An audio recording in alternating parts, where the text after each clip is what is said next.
My name is Melissa. I'm 36 years old, and I never thought I'd have to protect my inheritance from my own family. When my grandmother Eleanor died, she left me substantial assets. At our family meeting last month, my parents casually announced they'd use it all to bail out my brother's gambling debts. They had no idea I'd already transferred everything to a trust fund they couldn't touch. Their faces when I told them? Priceless. Before I continue my story, I'd love to know where you're watching from. Drop your location in the comments, hit that like button, and subscribe if you want more stories about standing up to family manipulation. Trust me, what happened next will show you exactly why setting boundaries with family is sometimes the most important thing you can do. The text from my mother came on a Tuesday afternoon while I was finishing up with a client at my financial advisory firm in downtown Chicago. Family meeting this weekend. Important matters to discuss. Be at the house by 3 p.m. Saturday. No further explanation, no context, just the usual Martha Brooks command performance. I felt that familiar knot form in my stomach. In our family, important meetings had always been code for Bradley needs something and you need to help. My younger brother had been the golden child since childhood, with my parents rushing to solve every problem he encountered, while I was expected to be the responsible, self-sufficient one who would ultimately clean up everyone's messes. Another family emergency? Veronica asked, leaning against my office door frame. My best friend since college, and now my business partner, she could read my expressions better than anyone. Apparently, I sighed, showing her the text. Want to bet it's about Bradley again? No bet, she laughed dryly. What is it this time? Another failed business venture? Divorce number 3? Tax problems? I rubbed my temples, feeling a headache forming. I don't know, but it's important enough for a formal summons. What made this timing particularly suspicious was that it had been 18 months since my grandmother Eleanor had passed away. Grandma Eleanor had been my rock, the one person in the family who truly understood me. While my parents doted on Bradley, she had taken me under her wing, teaching me about financial independence and self-respect. Her estate was substantial, a beautiful historic property in Vermont, a diverse investment portfolio she'd built over decades, and a collection of family heirlooms including jewelry that dated back generations. The inheritance process had been slow, partly due to the complexity of her estate and partly because of some unusual stipulations in her will. But the final distributions were scheduled for next month, and suddenly my parents wanted an important family meeting. You know, Veronica said carefully, I've been hearing some things about Bradley through the grapevine. Cassandra at the investment firm mentioned seeing him at the Riverfront Casino several times last month. That caught my attention. Bradley's gambling again? Veronica nodded. Apparently, he's been there almost every night, and not at the small stakes tables. A chill ran through me. Bradley had struggled with gambling in his 20s, burning through his trust fund before our parents bailed him out. He'd supposedly gotten it under control, but addiction rarely just disappears. That evening, instead of preparing for my client meetings the next day, I found myself digging through old family financial documents. As both a financial advisor and the only family member with any actual financial sense, I had copies of most of the important family papers. Grandma Eleanor had insisted on it. What I discovered in those financial records changed everything. By the time I walked into that family meeting, I was 10 steps ahead of their plan to rob me blind. Growing up in the Brooks household meant understanding your role early. Mine was to be the responsible, level-headed daughter who never caused trouble. Bradley, 2 years younger, was the charming son who could do no wrong. When I got straight A's, my report card would be acknowledged with a nod. When Bradley managed to get CS instead of DS, there would be celebrations and rewards. You don't need the praise, Melissa, my mother would say. You're naturally good at school. Bradley has to work harder. This logic extended to everything. I didn't need attention because I was self-sufficient. Bradley needed constant support because he struggled. My salvation came in the form of my grandmother Eleanor, my father's mother. A widow who had managed her late husband's manufacturing business for 20 years after his death. She recognized something in me that my parents overlooked. You have a head for numbers and a strength they don't see, she told me during one of our weekend visits when I was 12. They're so busy looking at what Bradley needs that they don't see what you have to offer. Grandma Eleanor became my mentor. While my parents took Bradley to sports games and movies, she took me to her investment advisor's office and taught me how to read financial statements. When I turned 16, she helped me open my first investment account with money I'd earned tutoring classmates. Financial independence is freedom, she would say. Learn to manage money, and you'll never be at anyone's mercy. I took her lessons to heart, majoring in finance at Northwestern and going on to get my MBA and financial advisor certifications. Meanwhile, Bradley dropped out of 3 different colleges before our parents finally stopped paying tuition. Instead, they funded a series of business ventures. A sports bar that closed within 8 months, an app development company that never developed a single viable product, and a luxury car rental service that somehow lost 6 figures before folding. After each failure, there would be a family meeting. My parents would explain how Bradley just needed one more chance, and how families should support each other. These meetings inevitably ended with my parents restructuring family assets or taking out loans against their property to bail Bradley out. Your brother has big dreams, my father Richard would say defensively when I questioned these decisions. He's just had bad luck. It wasn't luck, it was incompetence combined with entitlement. Bradley expected success without work and rescue, without consequences. The pattern continued into our 30s.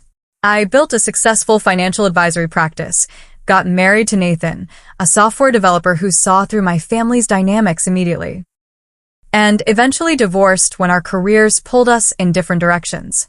Through it all, I maintained my financial independence, just as Grandma Eleanor had taught me. Bradley, meanwhile, cycled through jobs, relationships, and money as if they were disposable.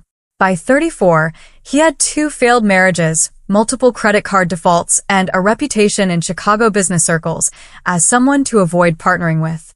When Grandma Eleanor became ill with cancer 3 years ago, I was the one who moved her into my guest room and coordinated her care. My parents visited occasionally, and Bradley showed up exactly twice, both times asking her for money while she was on her deathbed. During one of her final lucid days, Grandma Eleanor held my hand and told me something I would never forget. "I've arranged things to protect you, Melissa," she whispered, her once strong voice now frail. "The bulk of my estate will come to you. Not because I love you more, but because you're the only one who understands its value beyond just money." She made me promise to use the inheritance thoughtfully, to maintain the Vermont property where 4 generations of our family had spent summers, to continue the charitable foundation she'd established, and to preserve the family heirlooms for future generations. "Your parents won't understand my decision," she warned. "They'll try to convince you to share everything equally, regardless of the consequences. Stand firm." After she passed, the initial reading of the will had gone exactly as she predicted. My parents were shocked to learn that while they received some specific bequests, and Bradley got a modest trust that could only be accessed for education or starting a legitimate business, with trustee approval, I was the primary beneficiary. "There must be some mistake," my mother had said to Calvin Spencer, Grandma's attorney of 30 years. "Eleanor wouldn't have wanted to create division in the family like this." "Mrs. Brooks, I assure you, Eleanor was quite clear about her wishes," Calvin had replied firmly. She revised this will 3 times in her final year to ensure it precisely reflected her intentions. In the 18 months since, there had been constant pressure. Subtle comments at family dinners about what Grandma would have wanted. Emails with links to articles about siblings sharing inheritances equally. Pointed questions about when the estate would be settled. I had maintained my boundaries politely but firmly, honoring my promise to Grandma Eleanor. The Vermont property was being restored according to historical preservation standards. The investment portfolio remained intact, with the specified portions of earnings going to the foundation. The family heirlooms were being properly cataloged and insured. Nathan had called me just last week, one of our occasional check-in conversations since the divorce. "How's the inheritance situation?" he'd asked. "Still getting pressure from the vultures?" "Nathan," I'd admonished, though I couldn't help laughing. "They're still my family." "Family doesn't try to separate you from what's rightfully yours," he'd replied. "Your grandmother knew exactly what she was doing. She was protecting her legacy from their mismanagement. After hanging up, I'd reflected on how right both Nathan and Grandma had been. Just last month, I discovered that my parents had somehow accessed information about the estate accounts that they shouldn't have had. Small inconsistencies in statements, questions they asked that revealed knowledge they shouldn't possess. Something wasn't right, and with the family meeting looming, I needed to find out what was really going on. The day after receiving my mother's text, I called Calvin Spencer's office and scheduled an urgent appointment. Calvin had been my grandmother's attorney for decades and was serving as the executor of her estate. If anyone knew what was happening behind the scenes, it would be him. His office was in one of Chicago's historic buildings, all polished wood and leather furniture that had been there since the firm was founded in the 1890s. Calvin, now in his 70s with silver hair and sharp blue eyes, welcomed me with a concerned expression. "Melissa, I was actually about to call you," he said after his secretary had brought us coffee. "There have been some unusual inquiries about your grandmother's estate." "From my parents?" I asked, though I already knew the answer. He nodded. "Your father has requested copies of all account statements and property deeds. He claimed you had asked him to review everything before final distribution." "Which I absolutely did not," I clarified. "I assumed as much, which is why I didn't provide the documents." Calvin opened a folder on his desk. "However, I've noticed some concerning account activity that I wanted to discuss with you." He showed me records indicating that someone had attempted to access the investment accounts using the secondary password that had been established during Grandma's illness. There were also inquiries to the Vermont Property Management Company about appraisal values and potential selling procedures. "I don't understand," I said, though a sinking feeling in my stomach suggested I did. "Why would anyone be looking into selling the property?" "Grandma specifically wanted it kept in the family." Calvin looked uncomfortable. "Your father mentioned something about family financial restructuring that would be more beneficial given current circumstances. He implied this was being discussed with all parties." "This is the first I'm hearing of it," I said, my voice tight. "What current circumstances is he referring to?" Calvin hesitated. "It's not my place to speculate, but he did mention significant family obligations that needed to be addressed before the inheritance distribution." "Bradley," I said flatly. "This is about Bradley." Calvin didn't confirm or deny, maintaining his professional discretion, but his expression told me everything. I thanked him for his vigilance and asked him to continue preventing unauthorized access to the estate. Then I made my next stop, the office of Dennis Watkins, the family accountant who had managed both my parents' and Bradley's finances for years. Dennis was less discreet than Calvin after I pressed him about recent activities. "Look, I'm caught in the middle here," he said nervously, straightening papers on his desk. "Your parents asked me not to discuss this with you until after your family meeting." "Dennis, these are my grandmother's assets we're talking about. I have a right to know if something's going on." He sighed heavily.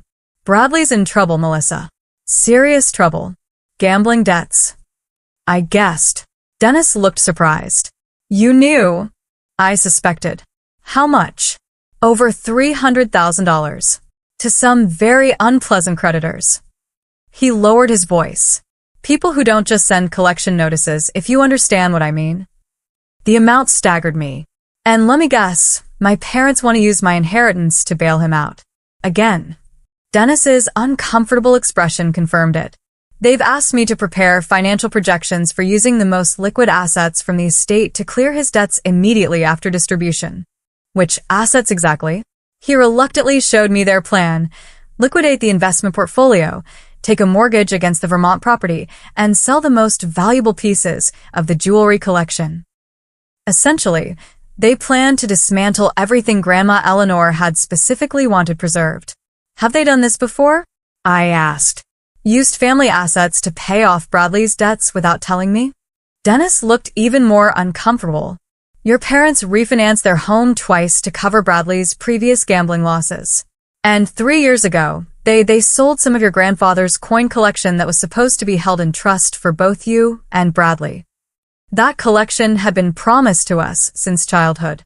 I'd never received my portion and had assumed it was still in storage. After leaving Dennis's office, I went straight to my parents' house, knowing they'd be out at their weekly bridge game. I still had a key from when I would check on the place during their winter trips to Florida. What I was about to do wasn't strictly ethical, but I needed to know the truth. In my father's home office, I found folders labeled Family Trust Restructuring containing draft documents for a new family trust that would consolidate all of Eleanor's assets under my parents' control as trustees. Another folder held emails between my father and a different attorney, not Calvin, discussing how to challenge certain provisions of Grandma's will if necessary. Most damning was an email exchange between my parents discussing their strategy. Melissa will resist at first, but once we explain Bradley's situation, she'll come around. She always does. My mother had written. My father's response: if she doesn't, we can proceed with Plan B. The important thing is getting access to those assets before Bradley's creditors take more drastic action. Once everything's in the family trust, we can distribute as needed. There was in black and white. They were planning to use emotional manipulation to get me to hand over my inheritance, and if that didn't work, they had a Plan B that involved legal maneuvers to seize control. I photographed the crucial documents with my phone, and I carefully replaced everything exactly as I'd found it. As I drove home, I mentally cataloged what was at stake. The Vermont property that had been in our family for 4 generations, the stock portfolio worth nearly $2 million that Grandma had built meticulously over decades, and the jewelry collection that included pieces from the 1890s that had been passed down through the women in our family. All of it would be liquidated to pay off Bradley's gambling debts if my parents had their way. And once those assets were gone, they would be gone forever. The family legacy Grandma Eleanor had entrusted to me would disappear. By the time I reached my condo, hurt and betrayal had given way to cold determination. They thought I was the same passive daughter who would sacrifice everything for family harmony. They had no idea who they were dealing with now. The morning after discovering my parents' plan, I contacted Diana Roberts, a trust attorney I knew through professional circles. Diana specialized in asset protection and had a reputation for creative but impeccable legal strategies. Her office was sleek and modern, a sharp contrast to Calvin Spencer's traditional space, reflecting her contemporary approach to wealth protection. "Let me make sure I understand," Diana said after I explained the situation. "Your grandmother left you these assets in her will. The estate is in final probate. And your parents are planning to pressure you into putting everything into a family trust they control, so they can use it to pay your brother's gambling debts." "That's exactly right," I confirmed. "And they have a Plan B that seems to involve challenging the will if I don't cooperate." Diana's expression hardened. "They don't have legal grounds to challenge a properly executed will simply because they don't like the distribution. But they could potentially cause delays and complications, especially if they're willing to make false claims." "What are my options?" I asked. "The strongest approach would be creating an irrevocable trust before they can act," she explained. "Once assets are in an irrevocable trust with you as both grantor and beneficiary, they're protected from exactly this kind of family pressure. Your parents would have no legal means to access them." "How quickly can we set that up?" Diana checked her calendar. "I can have the documentation ready by tomorrow afternoon. But we'll need to move fast to transfer the assets before your family meeting." "When is it scheduled?" "Saturday at 3. "That gives us 3 days. It's tight but doable." She began taking detailed notes. "We'll need to contact Calvin Spencer immediately to coordinate." What followed was a whirlwind of activity. Diana drafted the trust documents while I worked with Calvin to prepare for the asset transfers. The process was complex, requiring different approaches for each type of asset. For the investment portfolio, we needed to establish new accounts in the name of the trust and execute transfer instructions. For the Vermont property, we needed to prepare and file a new deed. For the jewelry collection and other physical assets, we needed to document their transfer to the trust's ownership. Thursday evening, I was at Diana's office signing the final trust documents when my phone rang. My mother's name flashed on the screen. "Don't answer," Diana advised, sliding another document toward me for signature. I silenced the call, but moments later a text appeared. "Why were you asking Dennis about Bradley's finances?"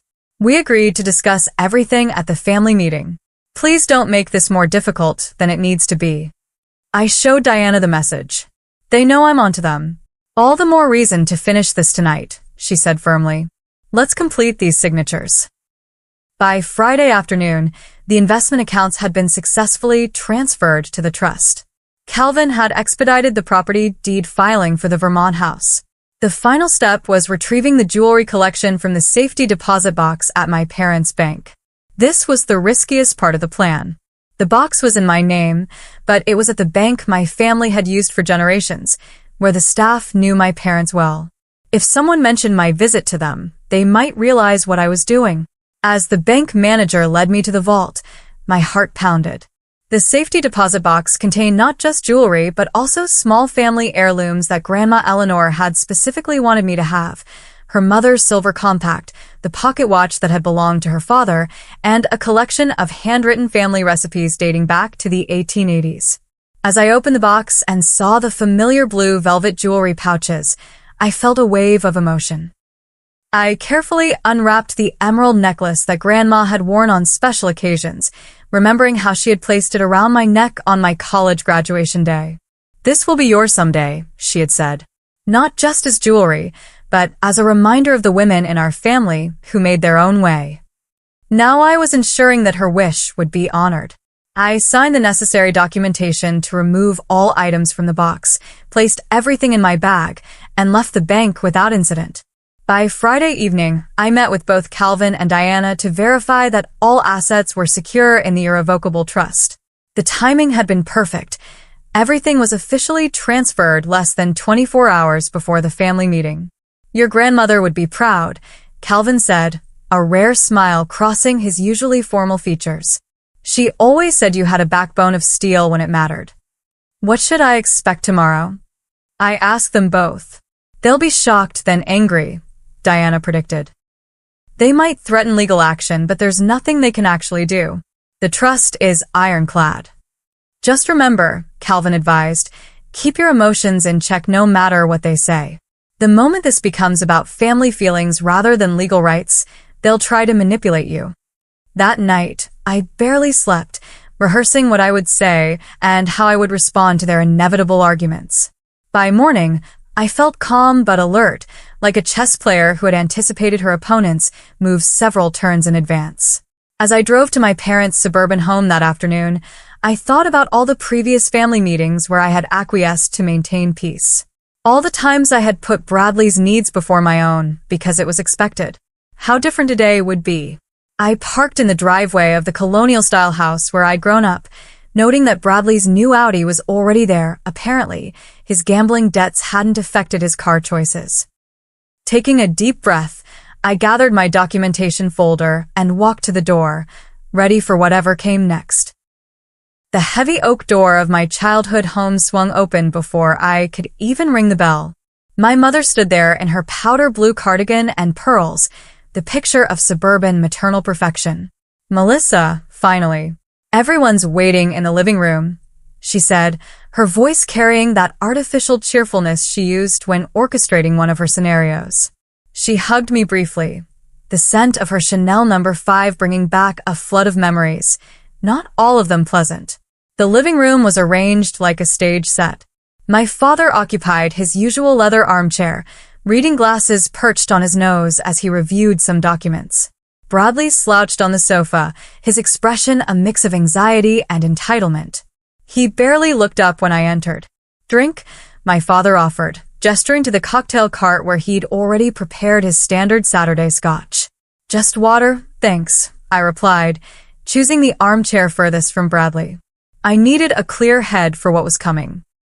After a few minutes of my mother's forced small talk about neighborhood gossip and the weather, my father cleared his throat, the traditional signal that the real meeting was about to begin. Melissa, we've asked you here today to discuss an important family matter, he began, his voice taking on the authoritative tone he'd used throughout my childhood.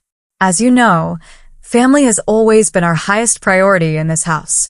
I nodded but said nothing, allowing him to continue. We've faced challenges before, and we've always overcome them by supporting each other, he continued, glancing at my mother, who nodded encouragingly. That's what families do, They stand together during difficult times. Richard, just tell her. My mother interjected with feigned impatience. Melissa understands family loyalty. My father adjusted his glasses. Your brother has experienced some financial setbacks recently. Bradley shifted uncomfortably on the sofa, but remained silent. The nature of these setbacks isn't important, my father continued. What matters is finding a solution that works for everyone. I think the nature of the setbacks is very important, I said quietly. My mother shot me a warning look before jumping in. Bradley has had some gambling issues resurface. But he's getting help now, aren't you, Bradley? Bradley nodded without making eye contact. Yeah, I'm going to meetings and stuff. The immediate concern, my father pressed on, is addressing certain financial obligations that have become rather urgent. You mean his gambling debts, I stated flatly. My father frowned at my directness. As I was saying, with your grandmother's estate finally being distributed next month, we've worked out an arrangement that makes the most sense for the family as a whole. He slid a folder across the coffee table toward me. We're establishing a new family trust that will consolidate all of Eleanor's assets. Your mother and I will serve as trustees, ensuring everything is managed properly for everyone's benefit. The first priority, my mother added smoothly, would be resolving Bradley's current situation. But ultimately, everything would still be family property. It's what your grandmother would have wanted. I didn't touch the folder. Is it? My father continued, as if I hadn't spoken. Calvin Spencer has been less than cooperative with our requests, which has been disappointing. But our attorney assures us this new arrangement is legally sound. We just need your signature on these documents. He pulled out a pen and held it out to me expectantly. The silence stretched as I made no move to take it. Bradley finally looked up, his expression darkening. Just sign the papers, Melissa. Don't make this a bigger deal than it needs to be. Still, I said nothing. Perhaps you don't understand the severity of the situation, my mother said, her voice taking on an edge. Bradley owes some very dangerous people. This isn't just about money. How much? I asked. My parents exchanged glances. $327,000, my father finally admitted. Plus another $80,000 to the IRS, my mother added reluctantly. And the loan from Uncle Frank, Bradley muttered. So, over $400,000 in total, I summarized, which you plan to pay using my inheritance. The family's assets, my father corrected sharply. Eleanor's estate belongs to the family. Actually, it doesn't, I replied calmly. Grandma Eleanor was very specific about her wishes. The Vermont property is to be preserved for future generations. The investment portfolio is to continue funding her foundation. The family heirlooms are to be protected, not sold. Those were general sentiments, not legal requirements, my mother dismissed. The will gives you technical ownership, but Eleanor always intended these assets to benefit the entire family. And bailing out Bradley's gambling debts benefits the family how, exactly? I asked. Bradley slammed his hand on the coffee table. For God's sake, Melissa. They're trying to keep me from getting my legs broken, or worse. Is that what you want? To see your brother hurt because you're being selfish. That's enough, my father said sharply, though it wasn't clear whether he was addressing me or Bradley. He took a deep breath and tried a different approach. Melissa, we understand this isn't ideal, but it's temporary. Once Bradley gets back on his feet, the trust will still hold all the assets for everyone's future benefit. We've helped you plenty over the years, my mother added, though we all knew that wasn't true. Now it's your turn to help your brother. I looked at each of their faces. My father's stern confidence, my mother's manipulative concern, Bradley's desperate entitlement. They were so certain of how this would play out, so sure that I would eventually give in, as I always had before. I think there's something you should know about grandmother's inheritance, I said finally. As of yesterday, I continued, meeting each of their gazes steadily. All assets from Grandma Eleanor's estate have been transferred to an irrevocable trust with me as both grantor and beneficiary. The Vermont property, the investment portfolio, and all the family heirlooms are now legally protected. None of you can touch them. The silence that followed was absolute. My mother's mouth opened and closed without sound. My father's face flushed a dangerous shade of red. Bradley stared at me as if I'd suddenly started speaking a foreign language. That's not possible, my father finally said. The estate is still in probate. Final probate, I corrected. Calvin expedited the last distributions at my request, and Diana Roberts helped me establish the trust immediately afterward. Diana Roberts? My mother repeated. You went behind our backs to another attorney? Just like you went behind my back to another attorney to try to challenge Grandma's will? I countered. Yes, I know about Plan B. My father's expression confirmed everything.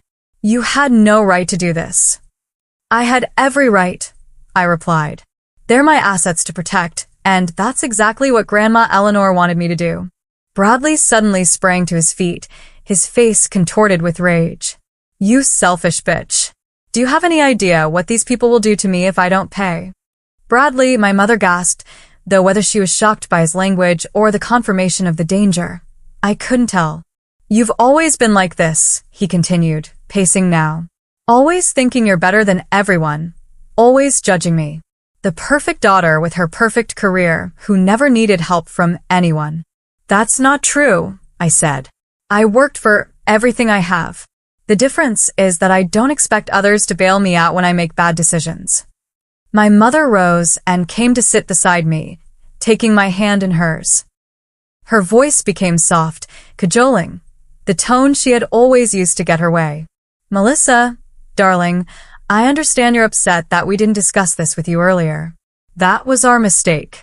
But surely you can see that Bradley's life is potentially in danger. As a family, we need to protect each other.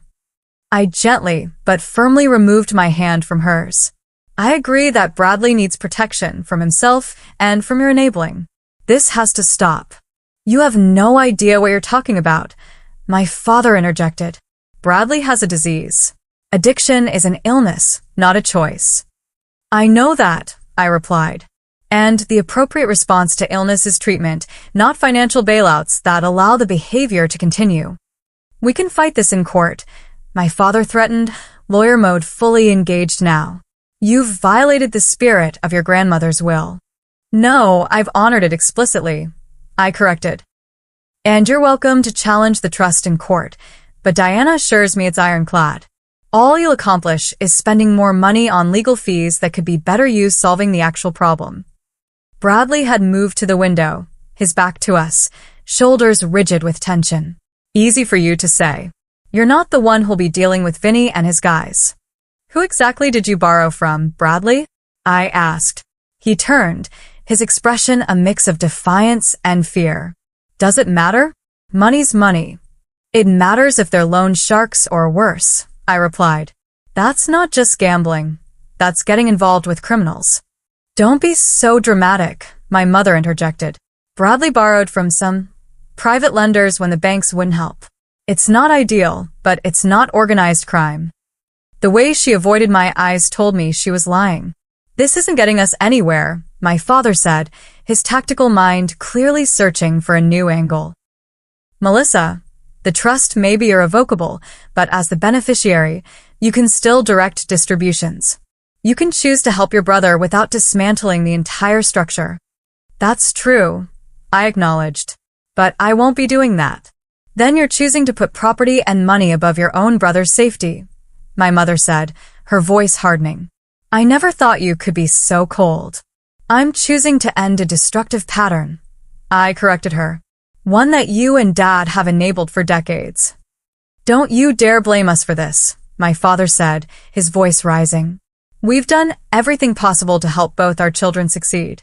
No, you've done everything possible to protect Bradley from consequences, which is very different from helping him succeed. I stood up, gathering my purse. I'm not going to participate in this cycle anymore. If you walk out that door, my mother said, her voice trembling with either genuine emotion or theatrical effect, you're turning your back on this family. I'm not turning my back on anyone, I replied. I'm just refusing to set myself on fire to keep everyone else warm. We'll contest the trust, my father called as I reached the doorway. We'll claim undue influence, mental incapacity on Eleanor's part, anything we can. You'll be tied up in court for years. I turned back. And how exactly will that help Bradley with his immediate debt problem? Because those private lenders don't typically wait for family court disputes to be resolved. That silenced him momentarily. This isn't over, Bradley said, his voice low and threatening. You think you're so smart, but you have no idea what you're doing. I looked at each of them one last time. These people who were supposed to be my support system but had instead tried to manipulate and use me throughout my life. I know exactly what I'm doing, I said quietly. For the first time, I'm honoring Grandma Eleanor's wishes and my own boundaries at the same time. As I walked to my car, I could hear Bradley shouting obscenities from the doorway. My mother called my name repeatedly, her voice shifting from anger to pleading. My father remained silent, which was somehow more unsettling than their emotional outbursts. Once inside my car, the composure I had maintained throughout the confrontation finally cracked. My hands shook as I gripped the steering wheel, and tears blurred my vision. I had anticipated their reactions logically, but the emotional reality of standing against my entire family hit me with unexpected force. I drove to a nearby park, parked in a secluded spot, and finally allowed myself to cry for the family I wished I had, for the grandmother who had tried to protect me, and for the brother who might never find his way to recovery. As I sat there trying to collect myself, my phone rang with an unknown number. Thinking it might be Diana with updates, I answered. Melissa? It's Thomas. Thomas Brooks. Your uncle. My father's estranged brother, whom I hadn't seen in over 15 years. How did he even have my number? Uncle Thomas? I said, confused. How did you? Calvin Spencer contacted me. He interrupted. He thought I might have information that could help you understand what's really going on with your parents and Bradley. We need to talk in person. There's more to this situation than you know.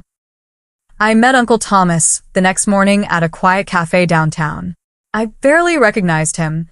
The last time I'd seen him was at a family funeral when I was in college. Now in his late 60s, he had the same Brooks family features as my father, but with deeper laugh lines and gentler eyes. You look like Eleanor, he said as I sat down. She would be proud of what you did yesterday. You know about that already? He smiled wryly. Richard called me in a rage last night. Apparently, I'm still his go-to when he needs to vent about family betrayals. Ironic, given our history. I vaguely remembered childhood whispers about Uncle Thomas being cut off from the family after some business disagreement with my father. Calvin said you have information about my parents and Bradley? Thomas nodded gravely. Your parents aren't just trying to bail out Bradley this time. They're trying to save themselves. Over the next hour, Thomas revealed a financial history I'd never suspected. My parents had been covering Bradley's gambling debts for over a decade, far longer and more extensively than I'd realized. What had started as paying off a few $1,000s in college had escalated to hundreds of thousands by the time Bradley was in his 30s. The first major crisis was 8 years ago, Thomas explained. Bradley owed almost $200,000 to some serious people. Your parents remortgaged their house and liquidated most of their retirement accounts to cover it. I had no idea, I admitted. They were too proud to let anyone know, especially you.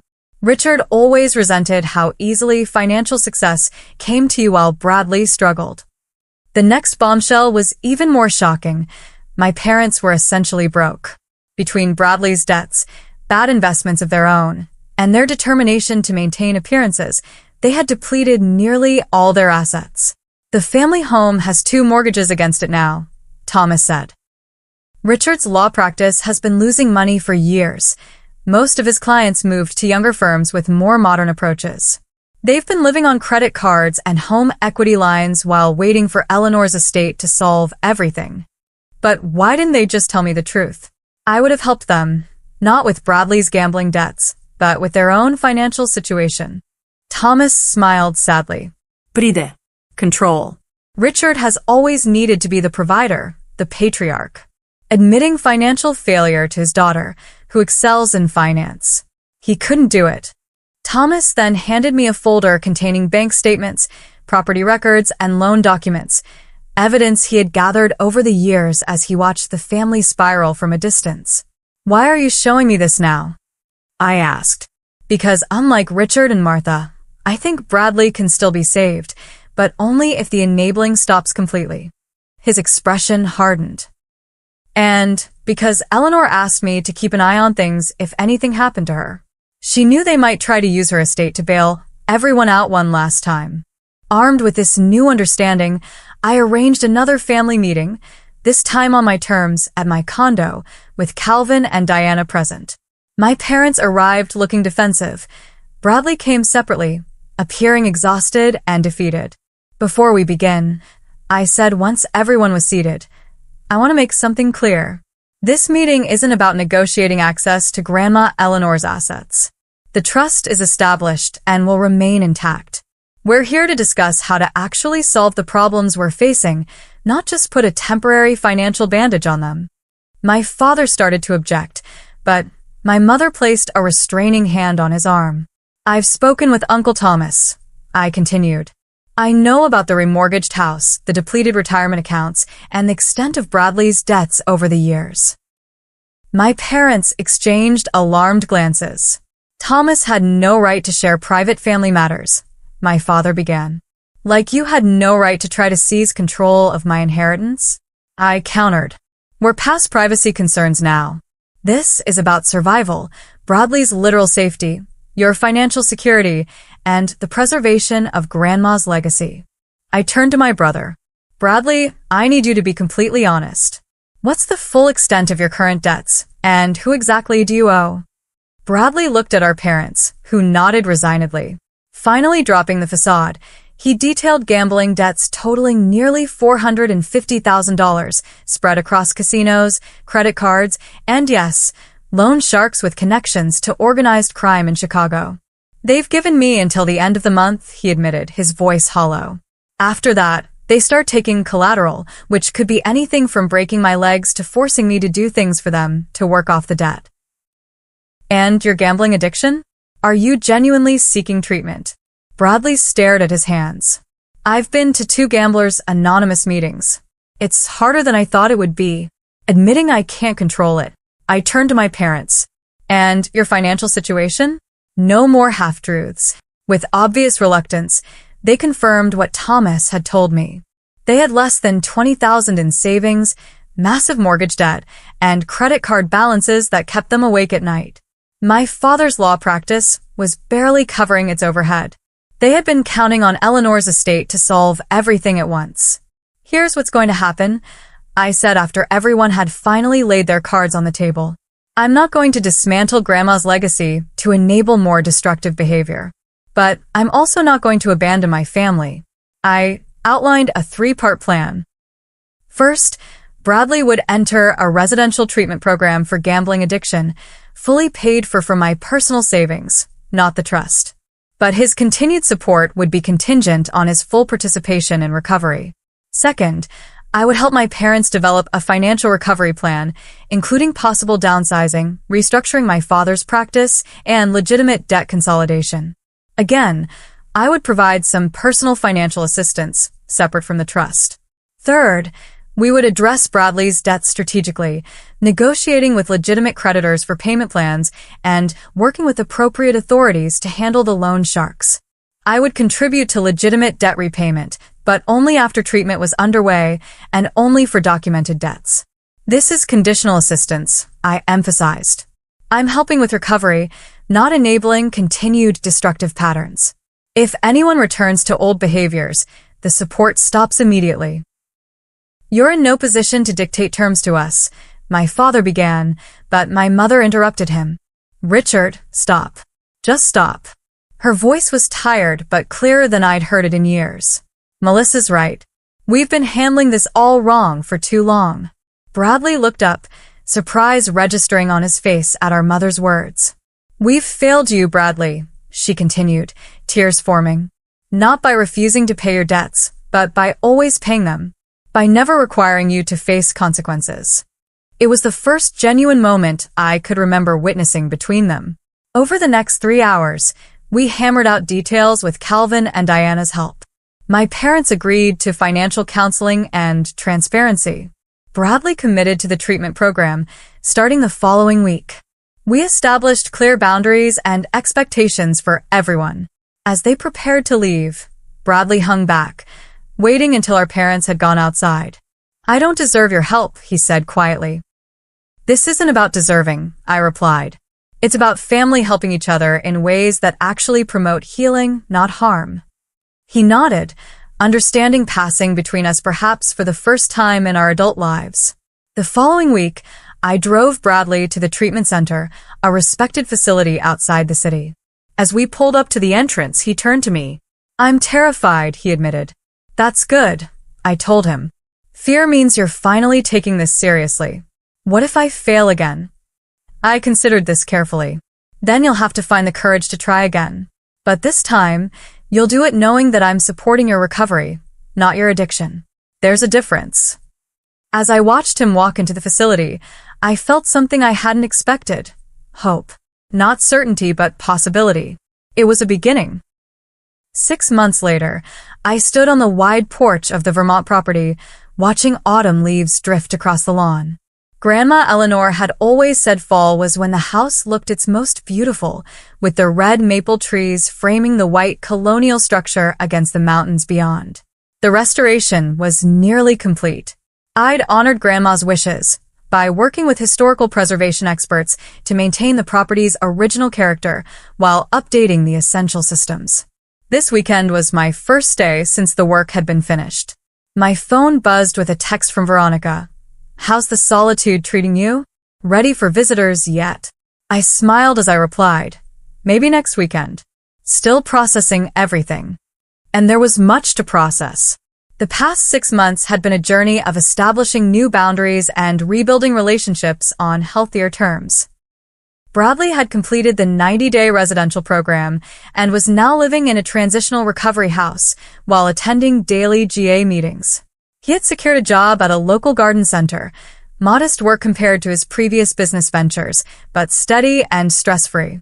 Most importantly, he was taking responsibility for his recovery one day at a time. My parents had made changes too, though not without resistance. They had finally sold the too-large family home and moved to a comfortable condo. My father had merged his struggling practice with a younger firm where he now worked reduced hours as an of-counsel attorney. Their finances were still tight, but they were no longer drowning in debt. Our relationships remained fragile.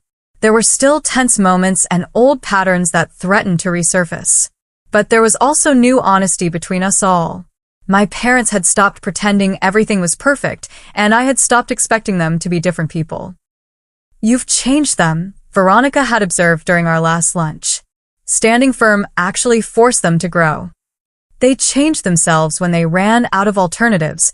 I had corrected her. I just refused to be the alternative this time.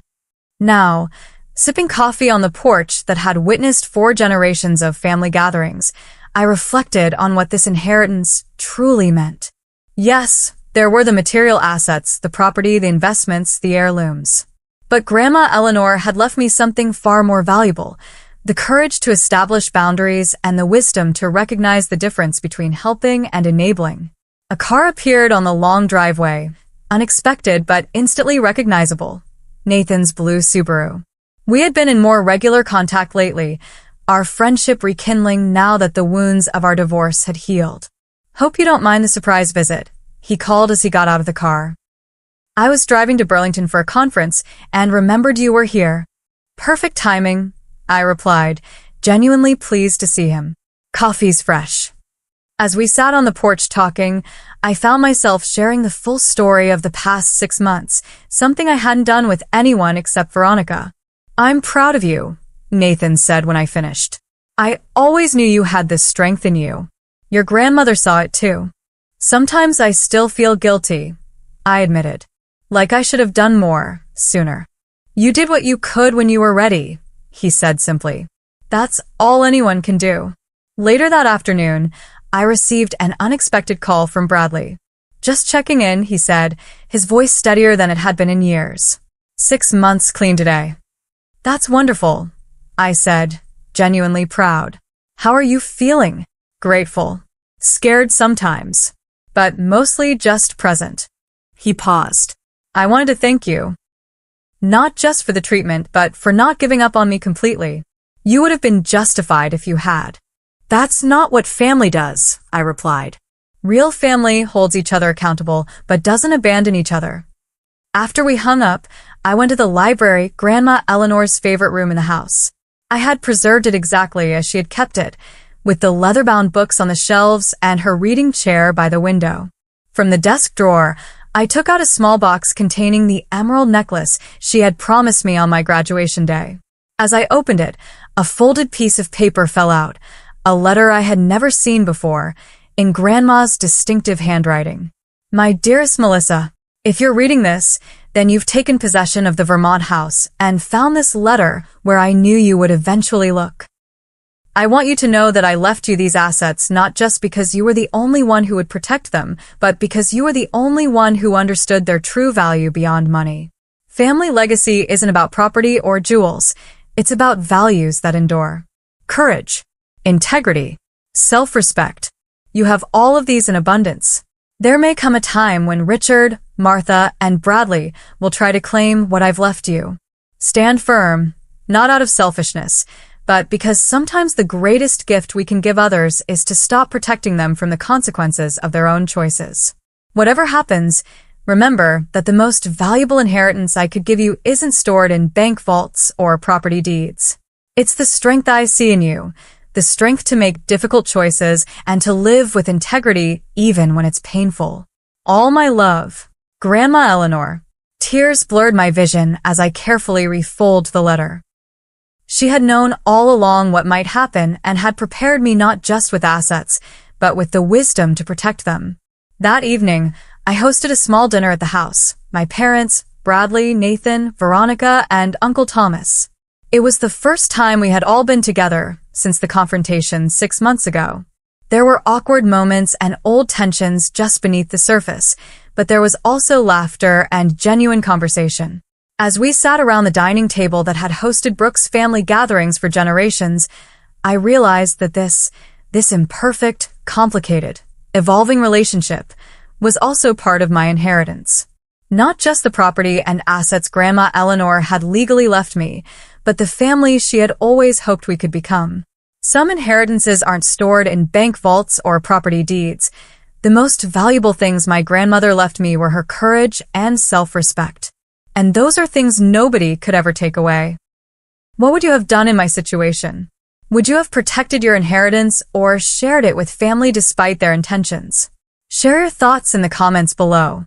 If you enjoyed this story about standing up for yourself while balancing family loyalty, please like and subscribe for more real-life experiences. And remember, sometimes the most valuable inheritance isn't measured in dollars, it's measured in self-worth and courage. Thank you for watching, and may you find the strength to set boundaries in your own relationships when needed.